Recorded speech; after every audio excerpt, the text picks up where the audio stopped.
Ada, saya bukan ngada-ngada. Bagaimana caranya bisa membubarkan tempat hiburan malam? Karena saya yakin di tempat seperti ini adalah pusatnya maksiat. Semua hiburan malam mesti ada izin dari Majelis Ulama Indonesia, tokoh adat, tokoh masyarakat, dan disetujui oleh Polsek. Setuju? Jadi siapa yang mau buat hiburan malam nikah anaknya, dia ngurus surat 3. Pertama, rekom dari MUI. Pak Ketua MUI Kecamatan, ya nanti malam mau pesta anak saya. Kata MUI, apa hiburannya? Ada keyboard tunggal. Lagunya apa? Ini lagunya. Ini pulang-pulang berbadan 2. Jangan. Terobah sama selawat. Setelah MUI setuju, datang ke tokoh adat Sunda. Ini Pak tokoh adat, apa lagunya? Ini lagu ya, buat satu lagu adat yang mengingatkan supaya kita tetap menjaga adat sopan santun. Oke, tambah lagu religi satu, lagu adat. Datang ke Polsek, Pak Polsek, oke setuju, jam 10 tutup. Bisa apa nggak bisa?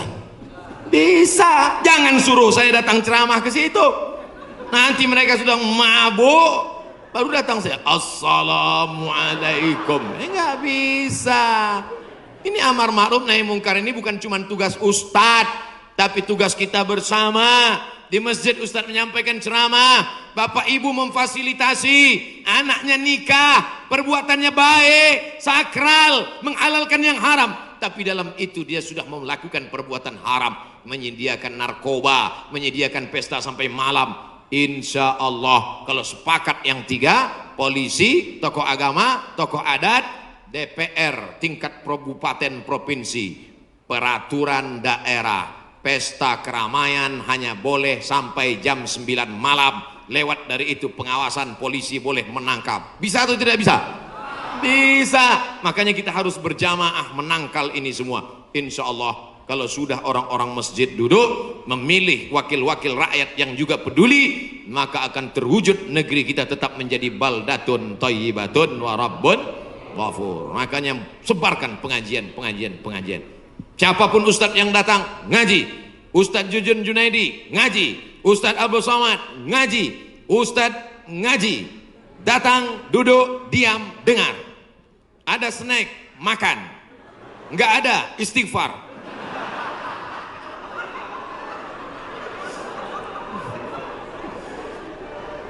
Ustadz Somad, saya manusia banyak dosa, tidak sholat Jumat. Kenapa nggak sholat Jumat? Man tarakal jumu'ata salasa marratin, siapa yang nggak sholat Jumat 3 kali berturut-turut tahawunan, bukan karena sakit, bukan karena darurat, tapi karena menyepelekan panggilan Allah, taba'allahu ala qalbi, Allah mengunci pintu hatinya. Kalau sudah hati terkunci, telinga tersumbat, mata tertutup, khatamallahu ala qulubihim wa ala sam'ihim wa ala absarihim ghishawah. 3 kali sholat Jumat kau tinggalkan, Allah mengunci pintu hatimu. Siapapun yang ceramah tak akan masuk ke telingamu. Na'udzubillah. Saya ingin bertobat dan sudah menjalankan taubat, maka sholat Jumatlah engkau. Siapa yang datang hari Jumat saat yang pertama seperti berkurban seekor onta, datang pada saat yang kedua seperti berkurban seekor lembu, datang saat ketiga seperti berkurban seekor kambing, datang saat keempat seperti berkurban seekor ayam, datang saat kelima seperti berkurban sebutir telur ayam. Sekarang banyak yang datang hari Jumat, jangankan telur ayam, telur puyuh pun nggak dapat. Datangnya kapan? Ketika khotib sudah naik ke atas mimbar, jamaah Jumat yang dimuliakan Allah, baru dia datang. Terlambat, udah terlambat sholat sunat lagi. Allahu Akbar. Pakai baju kaos tertulis, emang masalah buat lo. Orang kalau taubat itu malu sama dosa-dosa masa lalu, bukan bangga. Ini banyak juga orang udah taubat. Ustaz Somad, saya ini baru hijrah. Dulu semua saya minum, semua narkotika saya pakai. Ente taubat apa sombong? Orang taubat mengenang dosa itu melelehkan air mata, nangis. Ada juga bukan bangga. Ada juga sebagian jamaah sudah taubat nangis. Ustaz, saya Kamu menyesal minjam uang. La illallah. Kenapa hati ini masih keras Ustadz? Belum bisa nangis di saat tahajud Ustadz. Datang seorang bertanya kepada Nabi an qaswatil qalbi, hatinya keras. Apa kata Nabi? At'imil masakin wamsah ra'sal yatim. Kalau mau melembutkan hati, kasih makan fakir miskin, usap kepala anak yatim. Siap? Ngaji jangan ditunda-tunda. Pulang dari sini langsung mampir ke rumah makan, beli nasi bungkus, bawa ke panti jompo. Anak mereka sudah meninggal, hidup sebatang kara, belikan kain sarung, langsung datang. Assalamualaikum Bapak Ketua Panti Jompo. Waalaikumsalam. Berapa semua orang jompo di sini? Ada 100 orang. Saya mau makan siang sama mereka. Semuanya 2 orang aja. Kebetulan kok nasinya cuma 2 kan. Melihat mereka nanti menyuap, menggeletar tangannya memasukkan nasi yang kau masukkan, maka disitulah hatimu akan lunak. Pergi ke rumah anak yatim, tanya anak yatim sudah berapa bulan gak bayar uang sekolah.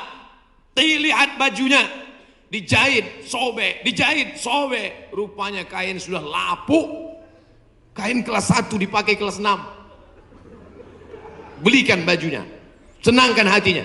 Nabi yang mengasih resep ini, an qaswatil qalbi. Azab yang paling hebat bukan miskin, azab yang paling dahsyat bukan susah. Azab di atas azab adalah hati yang keras. Wa inna minal hijarati lama yatafajjaru minhul alhar. Ada batu keras tapi masih bisa mengalirkan air. Wa inna minha lama yahbitu min khasyatillah. Ada batu yang keras tapi hancur berkeping ketika takut kepada Allah. Di atas bukit Tursina, saya ketika naik ke atas bukit Tursina di Mesir, tempat Nabi Musa menerima wahyu, itu nampak batu-batu hancur. Kata imam masjid yang ada di atas, inilah batu yang hancur saat takut kepada Allah SWT. Tapi kalau sudah hati menjadi keras, maka tak akan meleleh apa-apa. Kalau ada orang tidak meleleh apa-apa, pelit, medit, bakhil, itu salah satu ciri hati yang keras. Lunakkan hati dengan banyak bersedekah. Saya kalau ikut pengajian, telinga saya tahan. Kalau ikut sholat malam, mata saya tahan. Kalau datang ke masjid, kaki saya tahan. Tapi kalau sudah keluar duit, dompet saya nggak tahan. Banyak orang ketika keluar, alhamdulillah masjid ini adalah wakaf orang-orang baik di Panyawangan, di Jawa Barat. Ternyata orang-orang Sunda, orang-orang Jawa Barat ini berwakafnya tidak tanggung-tanggung, langsung satu masjid. Mudah-mudahan akan banyak wakaf-wakaf yang lain insyaallah. Amin.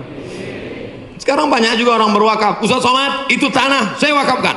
Mantap. Begitu diurus di Badan Pertahanan Nasional, rupanya suratnya 5. Kenapa kau wakafkan tanah bermasalah? Karena bermasalah, itulah saya wakafkan Ustaz. Na'udzubillah. Kalau hatimu masih keras juga, hadirlah di tempat penguburan jenazah. Berdirilah di tepi kubur tempat jenazah. Kubur, suruh kawan satu nyenggol dari belakang. Masuk kau ke dalam, kau sambut jenazahnya, kau pegang masuk ke lubang, terasa dingin dari bawah. Sadarlah bahwa kau juga akan mati masuk ke dalam. Rumahmu yang besar tinggal, istrimu akan nikah dengan brownies. Mobilmu yang mewah akan dijual, suratnya akan berganti di kantor Samsat. Tanahmu akan diganti akte notaris. Kau hanya akan membawa 2-3 helai kain kafan, digulung macam dodol Garut. Apa yang kau bawa mati menghadap Allah SWT? Ada orang Islam mati bawa seragam? Ada. Tadi saya baru dikasih jaket kulit, sayang sekali. Tapi jaket itu pun tinggal kalau kau mati, Abdul Somad. Kenapa nggak dipakai sekarang? Panas. Apa yang kau bawa mati? Kalau pernah kau usap kepala anak yatim, kalau pernah kau infak sedekah untuk masjid, itulah yang akan kekal abadi. Yang mewakafkan tanah ini sudah meninggal, tapi terang kuburnya, lapang makamnya insya Allah. Amin. Pikirkan, orang yang cerdas bukan yang IP-nya 4, orang yang cerdas bukan otaknya hebat. Al-Kayyis, orang yang cerdas, mandana nafsahu, mampu menekan hawa nafsunya, wa amila lima ba'dal maut, dia beramal berpikir setelah mati. Ini banyak orang mikirnya setelah pensiun. Saya alhamdulillah Pak Ustaz udah siap nih setelah pensiun nanti. Memangnya yakin malaikat maut datang setelah pensiun? Banyak malaikat maut datang sebelum pensiun. Pikir baik-baik. Pikir itu pelita hati. Lama berpikir sakit hati.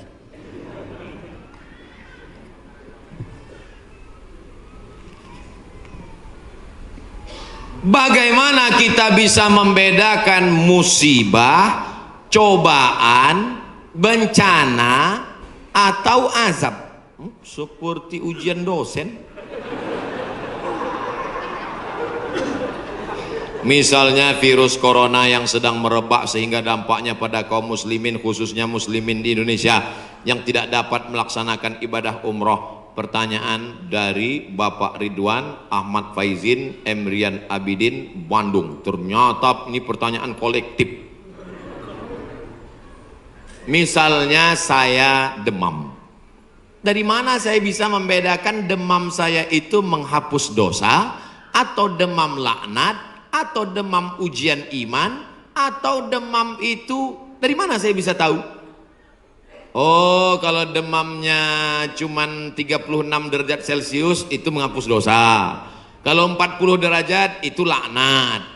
Kalau 100 derajat kebakaran. Di mana kita bisa tahu? Tidak ada yang bisa membedakannya kecuali introspeksi diri. Satu, la yusibul mu'min min nasabin wala wasabin wala saqamin wala syaukin yastakuha. Kalau ada orang yang kena susah hati, gundah gulana, sakit, duri menusuk tapak kaki, keluar dari rumah lupa pakai sendal, melangkah, duri menusuk tapak kaki, illa kafarallahu anhu biha sayyi'atuh, maka dengan itu sebenarnya Allah ingin membersihkannya dari dosa. Makanya kita selalu husnuzan. Ana dalam hadis kursi apa kata Allah? Ana inda husni zanni abdi bi. Aku menurut prasangka hambaku kepadaku. Maka kalau kita kena penyakit, yang pertama husnuzan pada Allah, bahwa sebenarnya Allah ingin membersihkan kita dari dosa. Yang kedua, saya nggak ada dosa Pak Ustadz. Apa dosa saya? Saya nggak pernah minum khamar, saya nggak pernah sabu-sabu, saya nggak pernah berzina, saya nggak pernah pakai narkoba. Dosamu adalah ketika kau merasa bahwa kau tidak berdosa. Itulah dosa. Dosamu adalah ketika engkau sehat tapi tak kau pakai mensyukuri nikmat Allah. Itulah dosa. Maka ke siapa yang berkata saya tidak pernah silap, saya tidak pernah salah, saat itu dia sedang silap dan salah. Al-insan mahallul khata' wan nisyan. Manusia tempatnya silap, lupa dan salah. Yang kedua, ketika kita sakit, sebenarnya Allah ingin mengangkat derajat kita, karena sebetulnya amal kita tidak cukup. Kita sudah ditempatkan di tempat surga Jannatul Firdaus, tapi ketika malaikat ditanya, sudah cukupkah amalnya? Belum. Beri dia ujian supaya amalnya mencukupkan dia dengan amal sabar. Ada amal yang lebih tinggi dari tahajud, lebih hebat daripada jihad. Apa dia? Innama yuwaffas sabiruna ajrahum bighairi hisab. Amal sabar menerima musibah, tidak caci maki, sumpah serapah. Yang ketiga, bisa jadi laknat Allah.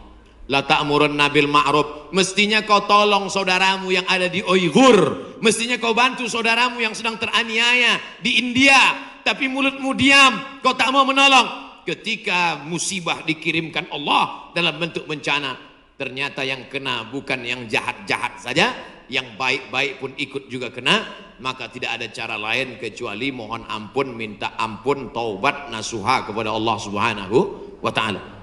Oleh sebab itu maka yang bisa membedakannya hanya Allah, dan kita hanya berhusnuzon kepada Allah Subhanahu wa ta'ala. Bagaimana cara membentengi bencana yang semakin banyak akhir-akhir ini? Itulah yang udah ku ceramahkan tadi.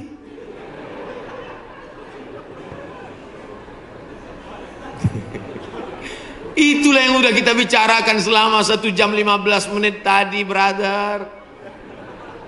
Tadi saya yakin ini pertanyaannya dibuat sebelum ceramah. Apabila kita sudah baca amalan-amalan penangkal musibah, tapi musibah masih saja terus datang, bagaimana sikap kita sebagai muslim? Man lam yardha bi qada'i, siapa yang tidak ridha menerima takdirku, walam yasbir bi balai, siapa yang tidak sabar menerima ujianku, falyatlub rabban siwaya, carilah Tuhan selain aku. Ada Tuhan selain Allah. La ilaha illallah. Maka kita tidak ada cara lain kecuali ridha, ikhlas, terima ketetapan Allah. Makanya ketika bangun pagi apa doanya? Raditu billahi rabba. Aku ridha menerima Allah sebagai Rabb. Apapun yang kau beri aku terima ya Allah. Wabil islami dina. Aku ridha Islam sebagai agamaku. Apapun perintah dan larangan Islam ku amalkan. Wabi Muhammadin nabiyya wa rasula. Aku ridha Muhammad sebagai rasulku, maka kita ikut sunnah Rasulullah Muhammad sallallahu alaihi wasallam. Terjadi juga ridha. Tapi kalau terjadi karena kurang usaha, hukum sebab akibat. Sudah disimpan uang di dalam dompet, dompetnya dikunci, dompetnya dalam laci, lacinya dikunci, lacinya dalam lemari, lemarinya dikunci, lemarinya dalam kamar, kamarnya dikunci, kamarnya dalam rumah, rumahnya dikunci, rumahnya dalam komplek, kompleknya dikunci, hilang juga. Terus mau ngamuk. Tidak ada cara lain kecuali ridha kepada Allah. Tapi kalau punya sepeda motor nggak dikunci, malah berhenti, mesinnya hidup, kuncinya diletakkan, terus sibuk beli ngobrol, beli kangkung 2 ikat, ngobrolnya 2 jam. Ketika dilihat hilang. Terus ketika hilang suaminya nanya, mana motor kita? Ridho mas. Itu bukan ridho, goblok. Mohon maaf saya keceplosan. Oleh sebab itu maka tetap ada Ahlus Sunnah wal Jamaah mengajarkan kita ada namanya al-kasbu wal ikhtiar. Bahasa kitanya namanya usaha. Kalau pemerintah menyuruh pakai masker, usaha. Jangan tidak ikut. Suruh cuci tangan sering. Sebetulnya kita nggak perlu belajar masalah cuci tangan. Ada nggak ada virus kita tetap cuci tangan, betul? Subuh cuci tangan, zuhur cuci tangan, asar cuci tangan, maghrib cuci tangan, isya cuci tangan, tahajud cuci tangan, witir cuci tangan, duha cuci tangan. Orang Islam paling sering cuci tangan. Makanya saya heran kalau sampai anak-anak kita diajarkan, mama siapkan gayung sama sabun. Untuk apa nak? Hari cuci tangan internasional. Loh, kita nggak perlu diajari cuci tangan. Nanti takutnya 20 tahun akan datang ada lagi namanya Hari Cebok Nasional. Dari 14 abad yang lalu kita sudah bersih, betul? Tidak akan ada bakteri bersarang di ujung-ujung jari kita karena kita paling sering cuci tangan. Tidak akan ada bakteri yang bersarang di ujung kuku kita karena kita paling potong kuku hari Jumat. Kalau seminggu tak akan mungkin kukunya panjang. Makanya Nabi berkata, azfaraka, kukumu kenapa panjang? Inna syaitana yaqudu ma tala minha. Setan duduk di kuku yang panjang. Makanya pertama yang dijaga dalam Islam adalah kebersihan. Kuman datang, binatang dipotong. Setelah dipotong darahnya keluar karena ternyata bakteri ada di dalam darah. Setelah darahnya keluar, dipotong-potong, dicuci sampai 4 kali. Ibu, saya tidak punya saudara perempuan. Waktu masih kecil di rumah, bantu ibu di rumah, saya disuruh cuci. Selamat, cuci daging, saya cuci. Kalau ayam 2 kali, kalau kambing 4 kali. Kenapa gitu mak? Ayam kakinya 2, kambing kakinya 4. Saya nggak tahu anak kecil. Sekarang saya baru tahu. Ternyata ayam dagingnya putih, darahnya nggak banyak. 2 kali sudah bersih. Tapi kambing sekali masih merah, 2 kali masih merah, 3 kali agak pucat, 4 kali bersih. Setelah itu baru dimasukkan, dibuang airnya, disolawatkan, baru dimasak. Mereka tidak, kambing tidak dipotong, kambing matinya di stunning. Ada pistol, tapi pelurunya nggak keluar, ditahan. Itu skalanya 8, ditembakkan ke kening sapi, tembak ke kening sapi, sapinya mati, darahnya nggak keluar. Kalau sampai 8 mati, tapi kalau 7 bodoh aja. Itu sapi-sapi dari Australia yang datang ke tempat kita yang liar seperti banteng, itu ditembak otaknya skala stunning 7. Bodoh. Ibu kalau ada bapak yang liar, tembak skala itu. Mas, mama mau pergi arisan, pel lantai, mandikan anak, dan papa. Nah itu udah kena stunning. Jangan diamal. Tidak dipotong, hanya stunning 8 skala, akhirnya sapi tumbang, darahnya masih dalam daging, bercampur dengan darah bakteri penyakit, dipotong-potong, diletakkan di atas api yang tidak terlalu matang, bolak-balik, bolak-balik, bolak-balik, nggak dicuci, darah nggak keluar, masuk ke dalam roti, dicampur, dimakan. Barbecue. Habis dimakan kena penyakit medco. Ko sapi, med gila, medco sapi gila. Sapi aja yang halal bisa menjadi penyakit, apalagi yang dimakan kelelawar, Batman. Maka kita disuruh kulu, makanlah. Tapi yang dimakan itu apa? Min thayyibat. Thayyib artinya baik, baik. Dulu thayyib baik-baik, sekarang thayyib nggak pulang-pulang. Mohon maaf Pak Thayyib nyantur sini.